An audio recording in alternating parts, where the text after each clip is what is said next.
意挤进早八的电梯，一阵警报声突然响起，请所有乘客遵守规则，否则将被梯箱碾成肉泥。电梯急速上升，仿佛没有尽头一样。警报里开始不断诵念着难以理解的电梯规则。1. 电梯每5分钟启动一次，随即前往一个楼层，请留意数字信号灯。2. 抵达任意楼层，电梯门将持续开启5分钟，时间结束后强制关闭。若被遗落在电梯外，将被梯箱碾成肉泥。3. 本栋大楼共有18层，每层有各自的业务，请尊重他们的商业模式。4. 注意第7层、第16层极度危险，若不幸抵达，请提前做好心理准备。5. 若电梯信号灯出现-1层，恭喜你顺利抵达彼岸，请在电梯开门后迅速往前跑，直到规则全部介绍完毕，这刺耳的喇叭声总算停止，电梯也不再疯狂冲刺，让我们的心脏好受了些。数字信号灯不断降低，最终定格在了9。欢迎来到第9层海上捞火锅店。电梯门开之后，一股热气迅速冲到我们身边，混杂着香料和麻椒的味道。我惊讶地发现，我们身后的电梯不知何时跑到了远处的对面，空无一人，标注着5分钟的倒计时。而我们和电梯之间隔了一个巨大的火锅，我们就像变成了桌上的菜肴。火锅分4格，细细望去，其中3个都是冒着红泡的麻辣锅底，滚烫的油香风一样的往上窜，剩下一个则是清汤锅底，白水上冒着一丝丝雾气。每格锅底正上方都摆着一根筷子，如同独木桥。看这个意思，好像是要我们在5分钟之内通过独木桥走到对面的电梯里。正当大家犹豫不决，没人尝试上前的时候，一道粗粝的嗓音传入了我们的耳畔：新来的荤菜们，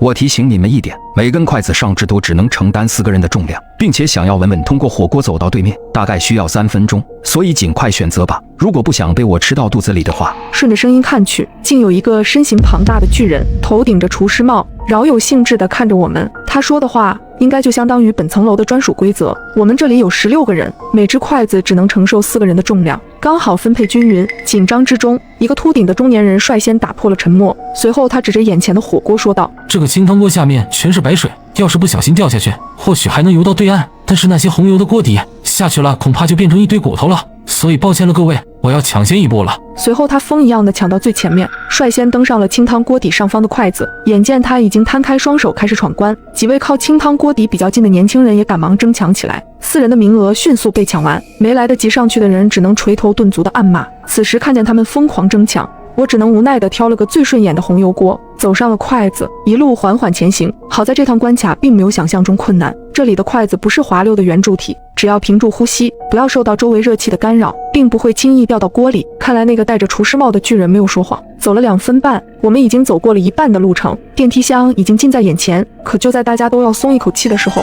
远处的巨人突然走到了桌边，他轻轻伸手一按，便将清汤锅上的筷子给压了个稀碎。筷子上面的4个人悉数落入锅中，锅里的高温让他们发出一阵阵惨叫。巨人嘿嘿一笑，冲我们咧了咧嘴：你们不知道吧，我有痔疮，从来只吃清汤锅里的肉。这个可怖的画面吓得我后背发凉，眼看电梯就在前方，我加快了速度，总算过了火锅的地界，第一个钻回了电梯里。待到剩下的11个人都跌跌撞撞的回来之后，电梯倒计时只剩下不到半分钟。在电梯门关闭的时候，我从空隙里瞥见那巨人眼放金光，连筷子都没用上，竟直接将手伸进热锅里，把他们4个人捞了起来，全部放到了嘴里。电梯再度启程，这一次到达了第1层。欢迎来到第1层，这里是剧本杀店。这次并没有什么巨人和巨大的场景，一个看着相当阳光的小哥领着我们走进了一间屋子，他就是本次剧本杀的主持人。我翻开身前的本子，看到封面上写着我的身份，3号位玩家，角色是一个王子，和公主有些冲突。没等我们反应过来是什么情况，也并没有介绍什么规则，主持人直接笑着开启了剧本杀的流程。下面请1号玩家做一个简单的自我介绍。他的笑相当阳光。1号玩家是个女生，看着手里的本子，略有些磕巴的看向我们。大家好，我是1号玩家，我的角色是公主。还没等他念完，本来和煦如春风的主持人却突然冷下了脸，右手一指，打断了他的介绍。1号玩家违反规则，请工作人员处理。话音一落，几道黑影迅速窜进屋里，抓住1号玩家的身体，用一根通红的钳子活生生把他的舌头给拽了下来。他很快便断了气，连出声惨叫的资格都没有。这个血腥的场景让我浑身发毛，屋里陷入一片死寂，都没人明白他到底做错了什么，甚至还没人知道这一层的规则是什么，怎么就直接把人给嘎了？可主持人却像无事发生一般，立马恢复了从容的笑，看向一个已经呆住的男孩。接下来请2号玩家做一个简单的自我介绍。2号玩家眼睛紧张地瞪着，从瞳子里已经可以看出他的慌乱。这一次他没有说一句多余的话，也没任何磕巴，相当标准的按照本子上的内容一字一句复述。2号位玩家，角色是带刀侍卫，我的职责是拥护。他念完之后，战战兢兢地看向主持人，却再度迎来了冷漠的眼神。2号玩家违反规则，请工作人员处理。不要！他不停摇摆着双手，却并没有任何作用。那几个看不清面貌的黑影眨眼便窜到他的身边，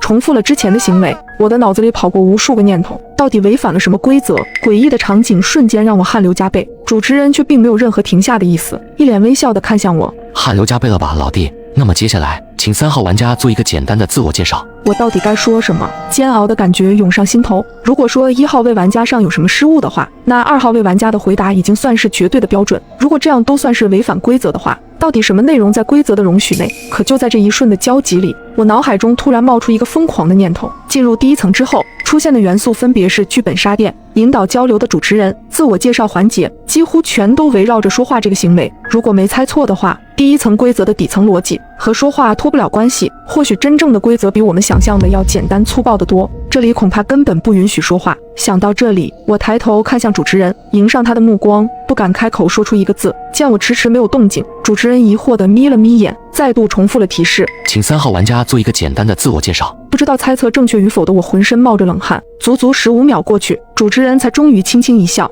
他突然不再看向我，而是扭头看向下一个男人。那么接下来，请4号玩家做一个简单的自我介绍。在看到我的过关方式后，其余的乘客全都有样学样，一个个捂住自己的嘴巴，没有任何人开口回应主持人。主持人全程保持着礼貌的微笑，每隔15秒更换一个目标，不停地索要着自我介绍。就这样，在一片诡异的安静里，血腥的关卡被安全度过。多谢各位体验我们的剧本杀，欢迎下次再来。热情的语气被慢慢瓦解在电梯门之外，不少人抚摸着冰冷的梯箱，我也累得快要不行了。这时，一只手搭到了我的肩膀上，是一个短头发的女孩，约莫28、9的年纪。你好，我叫青青，多亏刚才你的反应够快，救了我们全部人的命。不知道为什么，我总感觉这个女孩有点眼熟，好像在鬼畜地铁里见过。我叫酱汁。距离电梯关门还有1分钟，我想我们可以交流一下关于电梯规则的看法。我觉得你的思维能力算是比较靠谱的。你有什么思路吗？我忍不住好奇地打量她。每一层都有专属的规则，已有的信息对于后面的关卡应该没有太多帮助。你有没有想过这部电梯对应的数字为什么总共是18层？他指了指如今固定在1的信号灯。18这个数字在神话故事里可是有一个相当知名的指代。你是说18层地狱？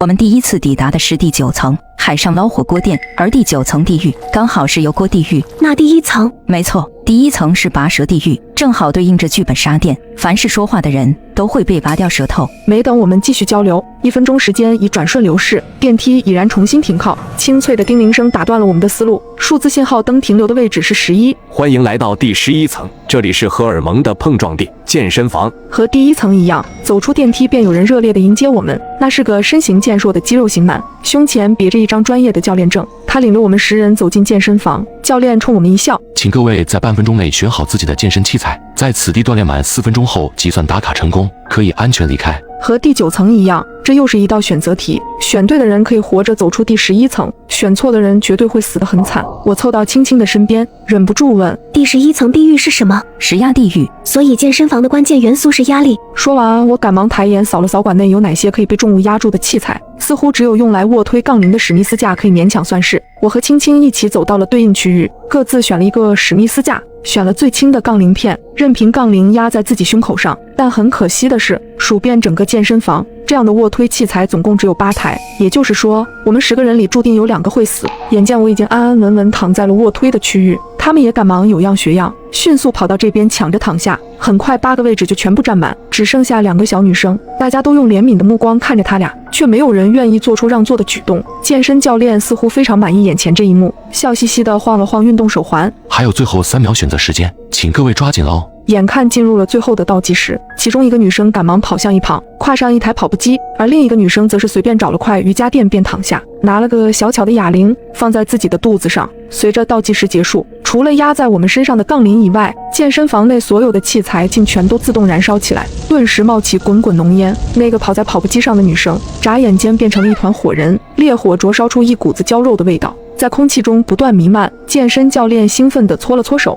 不知从哪里掏出了一根巨大的木棍，硬生生戳穿了女生的身体，活生生挑到了她的嘴边。可惜了，今天的烤串居然只有1份。但听完他的话，我这才发现那个躺在瑜伽垫把哑铃放在肚子上的女生居然活下来了。被哑铃压住竟然也算是一种食压，就连一旁颇为冷静的青青都不禁频频点头，流露出一些欣赏。走回梯箱之后，这个有幸捡回性命的女生不仅没有责怪我们抢占器材的冷漠，反倒是特意走到我和青青的身前。刚才感谢你们的提示，不然我肯定已经死在火堆里了。这番道谢让我一愣。你叫什么名字？小美。简单复盘之后，电梯再度启程，慢慢往下降到了第4层。电梯才刚停稳，周遭竟直接陷入了一片黑暗。欢迎来到第4层，这里是鬼屋，请在5分钟内逃离此处，回到电梯。这里有一只恐怖的恶鬼，不要被他抓到。刺耳的警报结束之后，我总算能看清周围的环境，仿若置身一层破旧的居民房。可要命的是，另外8个人并不在我的身边。本以为能像在健身房那样共同商议着过关，可没想到这一关就让我们直接分开了。根据警报里说的，这个地方是一座鬼屋，存在着一只恶鬼，只有在不被他抓到的情况下逃离，才能回到电梯。简单的思考之后，我拉开了眼前衰朽的旧木门，走到一条走廊上。鬼屋的装修风格像是一个旅馆，走廊两侧整整齐齐地排满了房间，每个房间上都插着门牌号。我走出的这间是702，而就在走廊的尽头便有一条楼梯，可以通往上下的楼层。仔细扫视一圈之后，我发现每个房间都和702一样，空空荡荡，找不到任何可用的信，估计是要回到鬼屋原本对应的楼层第4层。想清楚这个道理，我立马动身，走到旋转楼梯，开始往楼下奔去。可刚走到6楼，我就听到了身旁传来一声惨烈的嘶吼。扭头看去，一个年轻男人正躺在走廊里，捂住自己的双眼。我认得他也是电梯里的乘客，看他痛苦的样子，我不禁皱紧眉头，这是被恶鬼袭击了。一想到恶鬼就在我附近，我忍不住拔腿就跑，向楼下飞奔而去。可我刚迈开脚步，却又听到下方5楼传来了一阵细碎的脚步声，不像是正常人走路的声音，反而像是贴着地面缓缓挪步，每一步都带着灰尘的沙沙声，相当刺耳。我顿时不再敢贸然动身，只能慢慢后退，悄悄退回了6楼的走廊里，询问刚才的男人：“你知道恶鬼朝哪个方向去了吗？”谁知他放开了捂紧的双眼，里面竟没有眼珠子，而变成了空荡荡的2个眼窝。我看不见了。我去，这恶鬼还挖眼睛的。男人指了指我眼睛的位置，最后憋足力气说了5个字，便彻底断了气息。别和他对视。别和他对视。刚想思考一番，我的余光却瞥见闪过一丝黑影，用极快的速度掠过，不知道去向何处。我躲进了旅馆的公共厕所，按照那个死去的男人所说，只要和恶鬼对视就会被挖掉双眼，怎样才能避免和鬼对视呢？我感觉 CPU 都要干烧了，却在一晃眼时看到镜子的角落突然闪过一道黑影，和走廊上瞥到的一模一样。我想要扭头去看看情况，但又害怕和他对视上，只能赶紧埋着脑袋，一股脑冲出厕所。可我一钻出厕所，就和一个人撞了个正着。是我，居然迎面遇到了小美。你遇到那个恶鬼了吗？是的，在走廊的玻璃上，在厕所的镜子里，我都看到了他的一丝身影，但好在没有和他对视上，一旦和恶鬼对视，就会被挖掉双眼。待我说完，小美突然提出了一个大胆的想法。那你说，他会不会就是活在镜子里的？准确的说，这只恶鬼恐怕是专门行走在所有能够反光的镜面内。如此一来，只要坚持不和镜面对视，就不会有危险。搞清规则之后，我和小美一路往4楼跑去，凡是有玻璃和镜子的地方，都提前闭眼冲过去，或者一拳将其砸碎。很快，我们便看到了那个熟悉的电梯。在即将走到电梯门口的时候，我突然反应过来，电梯两侧的金属框同样具备一定的反光效果。那道黑影竟从金属框上再次袭来。危急关头，我从怀里掏出2片破碎的单面镜片，挡在了我和小美眼前。一声尖锐的惨叫猛地爆发，那个鬼的眼睛冒出浓烟。鬼直视了镜子里的自己，他同样受到了伤害。第4层的鬼屋总算是有惊无险。电梯再次启动，显示的数字让我们心里一颤。7层，电梯规则第4条说过，第7层和第16层极度危险。这次我们要面对的将会是什么？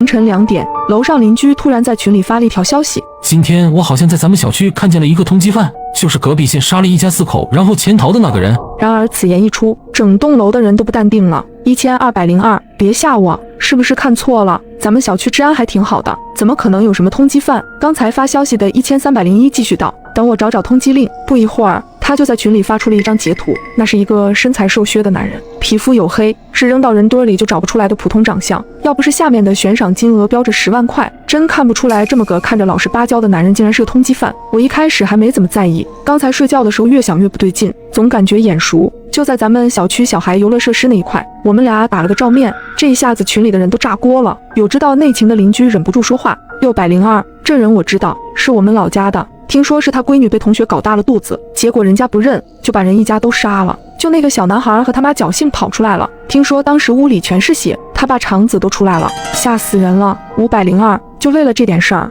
也太丧心病狂了吧！他闺女不检点关人家男方什么事儿啊？402就是现在的小姑娘都太随便了，说不定是他主动勾引的人家，谁知道呢？802嘴上积点德吧，就好像你们知道似的。402我怎么不积德了？怎么别人都没大肚子，就他被搞大肚子了？群里还在吵，我握紧手机，感觉头皮一阵发麻。就在此时，楼上传来一阵闷响，随即寂静的走廊里脚步声慢慢响起，外面有人在走动，可我吓得一动都不敢动，甚至不敢去看看外面到底是谁。群里还在热火朝天的讨论那个女孩到底是不是活该，我颤抖着手指赶紧打下几个字，这时候还有心思争论这个？赶紧报警啊，这可是杀人犯啊！不一会儿楼上回复了1301，报了，警察说很快就到，大家放心吧，今晚上先别出门。我擦了一把额头上的冷汗，在心里安慰自己，没事儿的。我迷迷糊糊睡了过去，再次醒来时，窗外已经天光大亮，连滚带爬的拿过手机打开业主群，楼上又说话了，1301，刚才警察跟我联系了，已经抓到了，大家不用怕了，安心睡觉吧。402，这么快，感谢警察叔叔。就在这时，群里又有人发消息了，202，刚醒，可我男朋友就是接到派出所的，他说昨晚上没接到过报警电话，也没出过警。601，会不会不是咱们接到派出所接的警？202，我男朋友打听了，昨晚上就没抓过人，这么大的案子要是给办了，肯定早就传开了。1301，你到底在哪儿报的警？其他人也跟着艾特起来。302，你是不是耍我们？赶紧出来！1301。802，造谣是要进去的，再不说话我们就真报警了，你就等着进去吧！1301。然而昨晚还积极发言的1301，这次却一言不发了，艾特许久无果。有些脾气比较暴躁的邻居干脆在群里扬言要去找他，尤其是楼下的502，那是个光头大哥，直接就说要上来。我也有点生气，反正就在楼上，我干脆也跟着一起上去了。结果我和光头大哥刚上了半层楼梯，脚步就都不约而同地停下了。楼上的大门虚掩着寂静无声，我们对视了一眼，我怎么感觉有点不对劲呢？大哥咬了咬牙，走，咱们上去看看这孙子到底出什么幺蛾子。到了门口，我总感觉空气中似乎弥漫着一股浓重的铁锈气，我刚想问大哥闻没闻到，他就伸手一把推开了门。1301的邻居正安静地躺在地上，瞳孔已经扩张开来，身下的血凝固发黑，白色的墙上写着2个血淋淋的大字：等我。当天小区里好像热油进了滚水，彻底沸腾起来了。经过法医的判断，这人死了挺长时间了，身体都硬了，死亡时间初步判定为昨天下午。可是明明今天凌晨4点的时候，1301还在群里说话来着。小区里出了命案，人人都开始害怕了。802，这人到底是怎么回事啊？怎么还开始报复社会了？现在是无差别杀人了吗？602，我感觉不会吧，因为听说当时他杀那一家4口的时候，那家里还有串门的邻居在，他也没杀人家，把人家放回去了，怎么会现在就开始随便杀人了？402，这种杀人犯怎么说好呢？可能就是心理变态了，想多拉几个人垫背呢。我也有些奇怪，因为这个案子我知道，当时领导派我去写稿子，但是我心理素质太差，在现场吐得天昏地暗，最后领导只能找人来换我。我想了一下，给同事发了个微信，问了一下具体的情况，同事很快甩过来一个链接，压根儿就不是你们邻居说的什么被搞大了肚子，这个小女孩很惨的，让你们邻居积点口德吧。我点开链接，瞳孔微缩，标题是14岁女孩拒绝同学示爱惨遭毁容，还配了照片，眼睛虽然打了码，却也能看出来这是个很清秀漂亮的小姑娘。14岁的琳琳因为拒绝了男同学的示爱，男同学怀恨在心，趁琳琳放学回家的路上将其强行掳走，带到荒地里强暴，并在其脸上泼了大量硫酸致其毁容。凶手因不满14岁无法定罪，只能对其进行批评教育。那个案子我跟到现在，杀人的就是女孩的爸爸，女孩子他妈生她的时候就没了，这些年都是他爸一个人把她拉扯大的。听说那个小畜生犯事之后，女孩爸爸去要说法，结果被他一家给打出来了。他妈还带着那个小畜生去过那个女孩家里，问他怎么还不去死。怎么说呢？虽然杀人不对，但也真是被逼得没办法了。我抿住下唇，不管怎么说也不能杀人啊，被抓了留下那个女孩子自己可怎么办啊？同事沉默了一会儿，许久后他说道，那个女孩死了，是自杀。我把链接发到了群里，很快就有知情的邻居扒出了楼上的身份，原来1301叫赵一强，也是个网编记者，当时他全程报道了这件事儿，有邻居直接把他撰写的文章发到了群里。听村里人说，这个男孩是出了名的敦厚老实，非常腼腆也非常孝顺。据我了解，这个叫琳琳的女生在学校就比较爱打扮，和男同学们走得很近。小编认为一个巴掌拍不响，到底是什么能让一个老实人如此疯狂？或许是我们要思考的问题。他全程都在暗示被害的女孩子不自爱、不检点，故意勾引加害人，才迫使加害人一时冲动。群里开始激烈讨论。802，这个人说的什么东西？人家小女孩被强暴了，还被毁容，到他嘴里就成活该了。我看他现在才是活该。502，现在什么人也能叫敦厚老实了，老实人实惨。402，我觉得他说的没问题，怎么那么多女孩就非得强暴他？肯定是他不自爱啊，说不定是他主动约人家出去，后来又后悔了，想勒索人家，结果人家受不了才给他毁容的呢。502，楼上脑子进水了吧？给罪犯洗的。602，希望你以后也遇上这种人渣，到时候看你还说不说得出来这种话。402，呵呵，急了，你们就知道我说的不对。我发了一条消息，上一个这么写的人已经被杀了，你怎么就知道那个通缉犯现在就不在群里看着你的发言呢？说不定今晚就轮到你了。当天晚上群里又热闹起来了，无外乎那个叫刘贵友的通缉犯到现在还没被抓到。601，现在到处都是天眼，连个通缉犯都找不着，这群人干什么吃的？这时候402突然说话了，他先在群里发了一个新闻的评论截图，一个名为莫欺少年穷评论道：小年纪就知道打扮了能是什么好东西？我看多半是仙人跳人家没成，把人家逼急了，活该。现在的女的都不是什么好东西，我支持这个男的，干得好，怎么没把他杀了？很明显，这个莫欺少年穷就是402，虽然不知道他为什么要发这些，但是群里立马炸开了。802，你有病吧？我看你才是真的反社会，你说这话也不怕遭了报应？键盘侠竟在我身边。502， 402，你什么意思？你还有脸发出来？402没说话，继续发了一张照片，照片里200斤左右的黑胖子正坐在电竞椅上。随即他发了最后一条消息：这就是我。第二天一早我就被警察敲了门。402死了，他死前你曾在群里说不定今晚就是你了，请问你是提前知道了些什么吗？我懵了，我不知道啊，我就是看不惯他那么说话随便吓唬他的，他怎么会真死了？在看了监控确定我当晚都没出门后，我的嫌疑被排除了，警察估计也就是走程序。谁都知道杀了他的肯定是刘贵友，但让我不解的是，真正害死刘贵友女儿的那个男同学和他妈妈已经逃出来了，他不去追杀他们，为什么倒要来我们小区杀这几个无关紧要的人？我赶紧把情况跟同事说了一下，问问他那边有没有什么新情况。同事过了一阵子才回，其实那个小姑娘一开始也没想死的，治疗也挺积极的，他爸还到处打听哪里植皮技术好，以后攒钱带她去整容。结果后来被那个记者把这事儿发网上了，还颠倒黑白。你也知道网上什么人都有，好多人就去骂小姑娘不检点，活该，反正说得很难听。结果那天回来，他爸就发现他割腕了，临死前手机屏幕上还是骂他怎么还不去死的私信。他把一张照片发给我，莫欺少年穷，母狗，你怎么还不去死？被毁容的滋味怎么样？爽不爽？我双眼发直，放下手机，怪不得他要杀了这2个人。赵一强把女孩的事情胡编乱造后发到网上，引导舆论网暴。402的私信则成了压倒女孩心理防线的最后一根稻草，所以女孩的父亲来复仇了。这些隐藏在网线后的蛆虫，在黑暗里肆意发泄着自己的扭曲和戾气，从来不需要为自己言行负责，让他们更加的肆无忌惮。自从这件事发生后，一直热闹的业主群终于安静下来了。刘贵友有很强的反侦查能力，这些天我们小区警车来来往往，到处都能看到巡逻的便衣，然而他却一直没被抓到。往日晚上热闹的小区已经一片死寂了。就这么过了几天，持续的高压让每个人都神经绷紧，警察恨不得把所有警力都出动驻扎在小区里，势必要把刘贵友拿下。然而刘贵友又杀人了，只是这次不在我们小区，而是在离我们这里很远的一片城乡结合部。他找到了那家逃出来的母子，杀了妈妈后把儿子绑走了。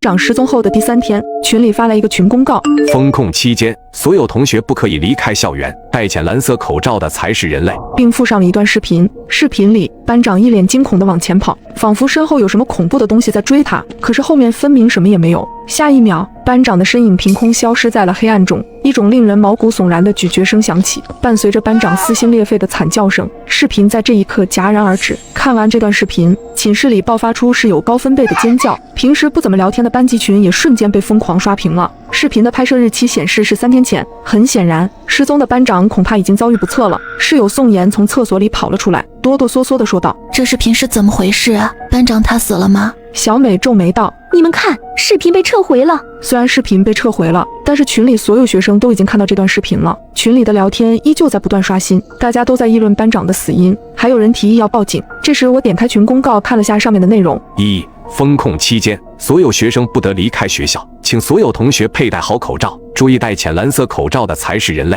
2. 校园广播拥有绝对命令，请遵守广播里的话。3. 寝室绝大多数是安全的，除非你的室友开始谈论一些你听不懂的话。4. 寝室楼没有电梯。5. 9点之后不要在宿舍内照镜子。6. 如果发现室友趴在桌子上睡觉，一定要叫醒他。7. 小心那些黑暗中的生物。8. 10点之前必须回到宿舍楼，宿管阿姨讨厌没有时间观念的学生。9. 学生之间不得发生暴力行为。这些规则实在是太古怪了。就在这时，刺耳的电流声响起，校园广播里传出了班长的声音：同学们晚上好，学校因突发情况临时进入封控状态，请所有学生在10分钟之内来到操场进行核酸检测。核酸检测相关事项，请各位同学参考班级群公告，不遵守规则的人会嘎。我的脚底升起一股凉意，群公告又多了一条关于核酸的规则。操场没有第4个核酸点，每个核酸点排队人数限制为20人。我看了一下时间，现在是晚上9点10分，操场离宿舍大概5分钟的距离。如果按照正常步行，所有人都能9点15来到操场。我来到了窗前，往外望去。以前我站在窗前就能看到在操场活动的学生，但是现在我竟然连操场的轮廓都看不到，只能看到一片浓稠的黑暗。群里的同学们都慌了，走廊上响起了开门的声音，还有密集快速的脚步声。其他寝室的人出门做核酸了。宋妍已经打开了门，扭过头疑惑地看着我：降职，快点啊！小美也在催促我。我突然愣了一下，刚刚我分明听到了一个声音，笑声。我强压下内心的异样，走出了房门。突然前面一个寝室门开了，3个女孩子手挽着手走了出来。这几张年轻的面孔我有些眼熟，每天都能看见，但却从未打过招呼。她们看见我们，对我们笑了一下，但我却隐约觉得哪里有一丝怪异，具体是哪里奇怪，我却一下子想不起来。宋妍是个社牛，这一层寝室的人她几乎都认识。她刚想走上前和他们说几句话，我猛地扯住了宋妍的手臂，冷汗从我额头滑落，我几乎是从喉咙里挤出了那句话：你们还记得我们寝室里的门是向外推开的吗？我当然记得啊，为什么突然说这个？这时小美脸色难看的压低声音说道：白痴，你没发现他们刚刚是朝里拉开的门吗？那3个女孩还站在我们前面不远处，微笑地看着我们。她们从刚刚开始就没有眨过眼睛，一直在直勾勾地看着我们。快点走啊，不然要赶不上核酸了。3个女孩异口同声地说道。除了声音不一样之外，音调竟然出奇的一致。这下连迟钝的宋妍都开始觉得不对劲了，她颤巍巍地说道：他们是怎么回事？请小心那些黑暗中的生物。我低声说出了这条规则。3个女孩的身后是无边无际的黑暗，而且她们似乎没有影子。注意到这点之后，我的后背窜起一股冷意。其中一个女孩看着我们缓缓说道：你们怎么不走了？她的嘴角翘起一个夸张的弧度。怎么办？宋妍快要哭出来了。小美抓紧了我的手，等不到我们的回答，女孩们开始慢慢朝我们靠近。她们3个人走路的姿势，甚至迈开的步伐，全都丝毫不差。随着我们之间距离的缩短，女孩们脸上的笑容越发明显，眼角夸张地上扬着。可是我们身后已经没有退路，只有一面墙壁和镜子，唯一可以躲藏的地方是寝室。我用力地回想，冷静点，降之，一定有什么被你忽略掉的细节，想起来，快点想起来。我快速扫了2侧的寝室门，小美焦急道：快点，我们快回寝室。我被小美往寝室的方向拽去，我低头看了一眼她的手，脑子里突然闪过一个细节。就在小美打开寝室门让我们快进去的时候，我一下子推开了小美，猛地拽上宋妍的手，往镜子前撞去。降之，你疯了，那是镜子啊！宋妍大叫。就在我们要撞上镜子的那一刻，周遭的场景倏然变化，我们回到了寝室内。宋妍大口喘着粗气，惊魂未定地看着我说道：怎么回事？你不是带着我往镜子里照吗？我们怎么又回到寝室了？小美奇怪地看着我们，似乎不理解我们为什么这么恐惧。你们刚刚是怎么了？我喊你们走，你们却像中邪了一样站在那里一动不动。宋妍听到小美的话，彻底傻眼了。我快速地解释道：还记得那条规则，9点之后不能照镜子吗？但群公告发布的时间是9点10分。宋妍，你当时是不是在厕所里照镜子？对，我当时确实在，所以我们违反了规则。寝室的门开的方式是相反的，寝室2侧的门牌号也是倒着的。小美抓着我的手的时候，我看到了她手上的痣，她的痣是在左手上，可是她抓着我的是右手，所以我推测这个小美不是真的，我们之前是在镜子里面。就在这时，校园广播再次响起，请所有还未做核酸的同学立刻到学校操场进行核酸。我暗道不好，现在是晚上9点15，我们离核酸剩余的时间只剩下5分钟了。我们用最快的速度跑到了学校操场，操场上早就排起了长队，从左往右数有4个核酸点，前3个核酸点都排满了人，只有最后一个核酸点孤零零的。最后一个核酸点的工作人员是一个头发很长的女人，她低垂着头，看不见脸，给人一种非常阴沉不好的感觉。大家都不约而同的没有去第4个核酸点。我数了数人数，发现中间2个核酸点队伍都排满20人了，只剩下第1个刚好有3个位置空出。小美说：“我们去排队吧。”这时我迟疑的开口道：“怎么样才算是最后一个核酸点呢？如果从左往右数，最右边的就是最后一个，但如果顺序是从右往左呢？那么第4个核酸点就会变成第1个。”核酸排队时间只剩下了半分钟，我们必须做出决定，是第1个还是第4个？宋妍和小美都把求助的目光投向我，我后背绷得很紧。20秒，15秒，突然天空闪过一道惊雷，此时操场上的路灯似乎突然出现了问题，一瞬间操场陷入了黑暗，周围响起了短促的尖叫声。终于我发现了异样，操场上的光线很快就恢复了正常。第4个，我大吼一声往第4个核酸点跑去，宋妍和小美紧跟着我，其他学生都用惊讶的目光看着我们。不是说了不要去第4个核酸点吗？第1个队伍还有空的位置啊，你们不觉得第4个核酸点的那个工作人员长得怪吓人的吗？人群里发出了好心的提醒声，我没有理会他们。最后1秒，我们3个站在了第4个核酸队伍里，近距离面对这个女人，我整个身体都止不住的在颤抖。女人的头发仿佛很久没有梳过一般，我感觉到了一股难以言喻的恐惧，甚至觉得是不是一开始的决定是错误的。张开嘴巴。女人的声音格外嘶哑难听，我胆战心惊的张开了嘴巴。好在核酸的过程非常顺利，我刚要离开的时候，女人却突然用力地抓住了我的手，眼睛目不转睛地看着我，我的心脏跳得飞快。下一秒，她松开了我的手，我的掌心里多了一张纸条。下一个。女人再次低垂下了头。我们顺利做完了核酸，我小心翼翼地展开了纸条，纸条上写着：你其中一个室友是假的，小心他，切记他早已被感染。我后背一阵发冷，我扭过头看着身后站着的2个室友，陷入了沉思。宋妍好奇的小声问我：酱汁，你怎么知道这才是正确的核酸点？我的眼神移向了第1个核酸点，解释道：还记得刚刚操场短暂的停电吗？那时候操场短暂的停电之后，我看不清所有人的脸，但唯独只有1个人的脸却是能看清的。第1个核酸点的工作人员的脸是微微发亮的，这根本不可能是正常的人类。听完我的话，宋妍一脸恐惧道：那这些排错队伍的人……这时异变发生了，第1个核酸点做完核酸的一个男生突然涨红着脸，捂住了自己的喉咙，发出了嗤嗤的声音。下一刻，他发出撕心裂肺的呕吐声，吐出的呕吐物里全是密密麻麻蠕动的黏腻的虫子。好痒，好痒啊！男生使劲地抓挠自己的皮肤，我头皮发麻到了极点，他显然痛苦到了极点。这骇人的一幕让很多人发出尖叫声，但很快又有人痛苦地开始抓挠自己的脸。他们的症状和死去的男生一模一样，其中一个症状轻微一点的男生愤怒地冲到了工作人员的面前：你刚刚给我们做核酸的时候，对我们做了什么？但他很快便发现了不对劲的地方，那些一根根医用棉签上竟然攀附着无数颗像是虫卵一般的颗粒。此刻的操场宛如地狱，排在第1个核酸点的学生全部死亡。所有人都清晰地认识到了一个事实：违反规则的下场极其恐怖。这时广播里班长的声音再次响起：本次核酸筛查结束，感谢同学们配合，现在请同学们回到自己的寝室，但注意，请小心回去的路。我拿出手机一看，群公告果然更新了：1. 宿舍的门禁时间是10点，宿管阿姨讨厌没有时间观念的学生。2. 操场到宿舍楼是一条直行道，没有岔路口，如果遇见岔路，请立刻闭上眼睛往前走。3. 不要抬头看路灯。4. 如果听到身后有人喊你的名字，请不要回头。5.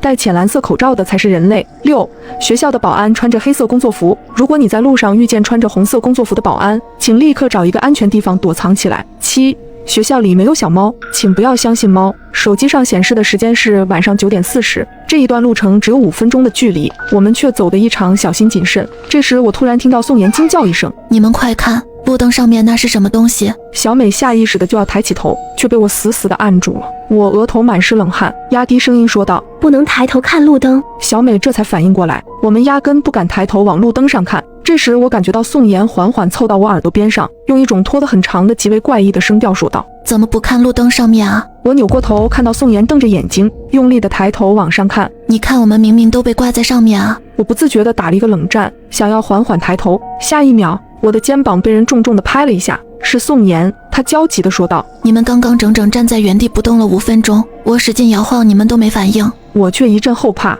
差一点我就要抬头看路灯了。我刚要继续往前走，前方出现了一个岔路口，操场到宿舍楼是一个直行道，没有岔路口，2条岔路仿佛通往无边无际的黑暗，看不到尽头，赶紧闭上眼。说完，我闭上了眼睛，靠着感觉往前走，也不知道走了多久，我听到小美喊道：“我们到宿舍楼了，你们可以睁开眼睛了。”我刚要睁开眼睛，却意识到不对劲，我们周围还有很多人跟着我们一块往宿舍楼走。要是真的到宿舍楼门口了，我肯定能听见进出宿舍的机器刷脸成功的提示声，但此刻周围死一般的寂静。真到了，真到了，酱汁，咱赶紧进去吧，这马上就要10点了。宋妍和小美都在焦急地催促我，我则没有理会他们，继续往前走。酱汁，你要走到哪里去？为什么你还要往前走？我听到他们大喊：“酱汁，停下来，睁开眼睛吧，酱汁。”刚开始，他们的声音还能维持正常的属于人类的声调，但随着我越往前走，那声音里夹杂着的恶意就喷涌而出。又走了不知道多久，我终于听到了其他人的脚步声，还有说话声。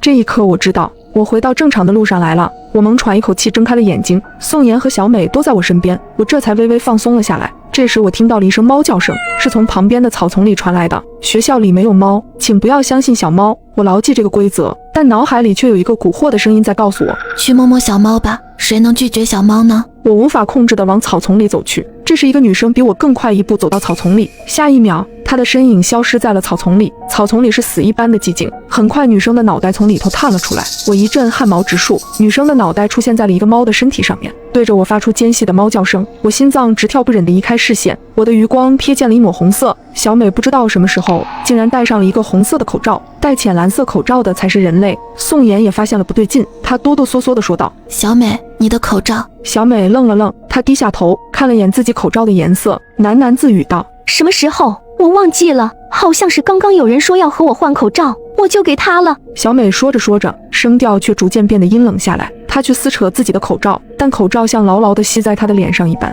怎么也扯不下来。终于我听到了一丝皮肉分离的声音，口罩被小美硬生生地扯了下来。她把口罩递到我面前，阴冷冷地问道：“要和我换口罩吗？”我瞳孔骤然一缩，她手上抓着的哪是口罩，分明就是她的脸皮。我心跳陡然激增。